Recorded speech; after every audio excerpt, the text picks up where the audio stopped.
In the 2020 presidential election, President Trump has doubled down on his core message from 2016 that he alone is the law and order candidate. But what exactly is he signaling to the American public?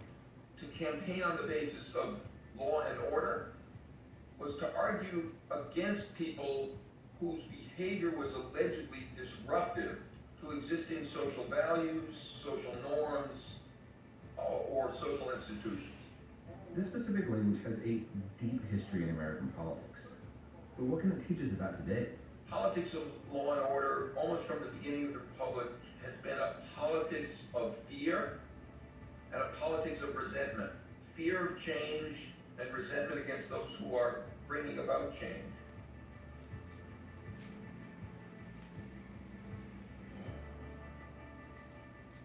The law and order political strategy emerged in the early 1800s.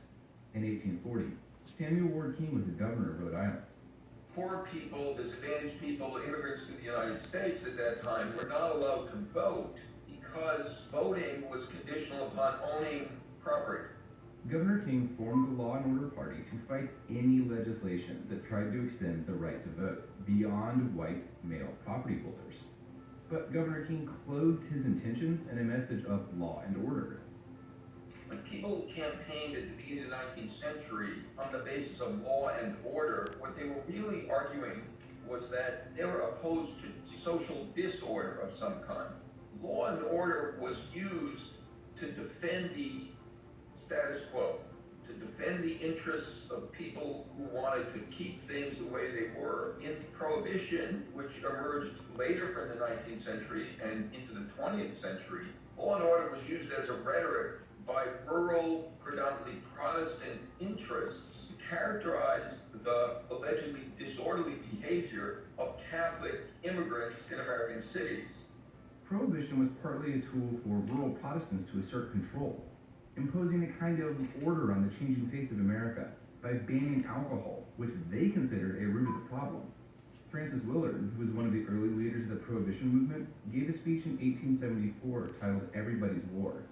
In it, she uses the now common war metaphor to describe her fight against what she termed crime and disorder. She said, "There is a war about this in America, a war of mothers and daughters, sisters and wives." Fast forward about 50 years to 1920. Future President Calvin Coolidge is the current governor of Massachusetts.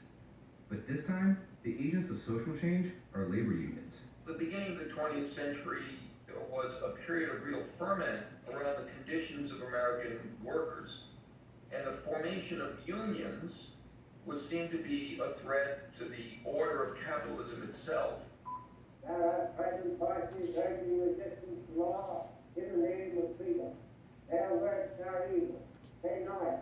They must be resisted. Prosecution of the criminal and education of the ignorant are the remedy. Government must govern. To obey is life. To disobey is death. Coolidge hoped this kind of language would help suppress the growing labor movement. In the short term, he was successful, but really a decade and a half later, the right of unions to organize under the National Labor Relations Act was recognized. This is often the story of law and order. Law and order campaigns tend to emerge as the forces of the status quo are fighting what will turn out to be a losing battle against the forces of social change. In the 1960s, law and order rhetoric expanded beyond local politics and became a rallying cry of the National Republican Party. Barry Goldwater, who I would say is the first of the so-called modern law and order candidates, linked law and order with a criticism of the welfare state. Tonight, there is violence in our streets. The growing menace in our country tonight to personal safety, to life, to limb, and property is the mounting concern, or it should be, of every thoughtful citizen in the United States. Nothing prepares the way for tyranny more than the failure of public officials to keep the streets safe from bullies and marauders. What Goldwater was arguing was that there was a kind of unraveling of the American social fabric. In 1968, Richard Nixon and George Wallace, who was running as an independent candidate, Both appealed to law and order in what seemed to be covertly racist ways. Law and order became a kind of racial code, just as it had been 100 years ago, a kind of anti-immigrant code.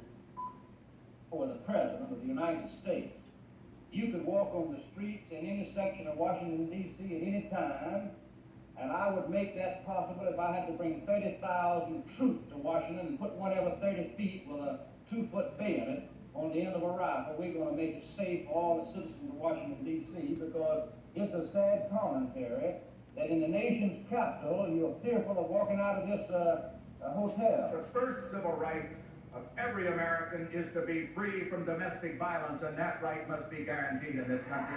Time is running out for the merchants of crime and corruption in American society. The wave of crime is not going to be the wave of the future in the United States of America. In 1988, George H.W. Bush took the Republican Party's law and order appeal a step further against his opponent, Michael Dukakis. George H.W. Bush made visual the coded racial appeal of law and order rhetoric through the Willie Horton ads. He allowed first-degree murderers to have weekend passes from prison. One was Willie Horton, who murdered a boy in a robbery, stabbing him 19 times. Despite a life sentence, Horton received 10 weekend passes from prison. Horton fled, kidnapped a young couple, stabbing the man and repeatedly raping his girlfriend. Weekend prison passes. Dukakis on crime. 4 years later, then President Bush encountered a different sort of law and order challenge. Bill Clinton became the first modern Democrat who tried to make law and order work for him. 4 years ago, this crime issue was used to divide Americans. I want to use it to unite Americans. I want to be tough on crime and good for civil rights. You can't have civil justice without order and safety. We can go forward together, and that's exactly what we're going to do. He was trying to make sure that no one could outflank him on the law and order issue. He overtly paired law and order with a pledge to advance civil rights interests. While law and order appeals didn't disappear, this language became less prominent. That wasn't until Donald Trump entered the 2016 presidential race. When Mexico sends its people, they're not sending their best. They're bringing drugs, they're bringing crime, they're rapists, and some, I assume, are good people. The fear of racial minorities, the fear of immigrant populations, the fear of the urban mass, that has been a consistent theme of law and order politics. The crime and violence that today afflicts our nation will soon, and I mean very soon, come to an end. President Trump is using law and order to try to mobilize fear, not just about crime and violence, but about a loss of what he calls the American way of life. The attacks on our police and the terrorism of our cities threaten our very way of life. So, do law and order campaigns work? Electorally, typically yes, but over the long haul, not so much. Rhode Island extended the vote 3 years after the Law and Order Party. Prohibition only lasted 13 years. Labor unions were legalized 15 years after Coolidge's speech and exploded in popularity and influence. And according to Professor Sterrett, with the U.S. slated to become a majority-minority electorate, Nixon's racial appeals may be making their last stand with Donald Trump.